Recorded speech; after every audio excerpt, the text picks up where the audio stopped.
ever-growing body of research consistently reaches the same conclusion. All right? Is everybody listening?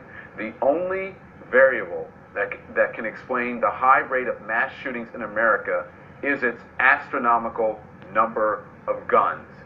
And it goes on to look at the numbers and give the facts. What do you say to that, David? Don, we are a broken nation tonight on the issue of guns, and the American people are begging for leadership. There is a lot that perhaps is unknown politically, but let's be brutally honest about what we do know, and I say this as a Republican. Republicans will never do anything on gun control. Consider last summer you had Republican members of Congress shot and nearly killed during a softball practice, and they did nothing.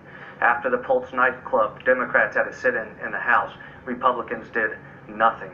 After Vegas, hundreds injured, over 50 killed. Republicans did nothing.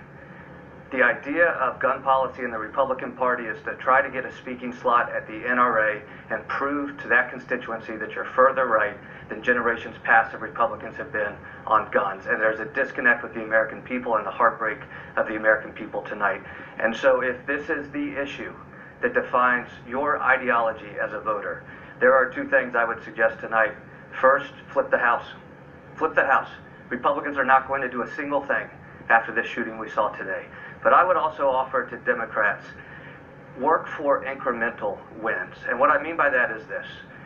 We can do comprehensive universal background checks, and we can do it with the support of the law enforcement community, which typically is a conservative Second Amendment group. The law enforcement community wants universal background checks. They want greater restrictions on assault rifles. Democrats should go to the law enforcement community and say, we're going to leave the Republicans behind. Let's work on this together right now and get the will of the American people to be enacted in the United States Congress. If I was with you, I would hug you right now. It is, I mean, honestly. I'm not... Don, listen, let me be honest, Don. I'm a conservative Second Amendment person who sponsored some pretty hardcore Second Amendment bills. National reciprocity. I believe in Second Amendment issues, but I also believe in background checks and reasonable restrictions, even possibly banning assault rifles. And you know what changed it for me, what really personalized it?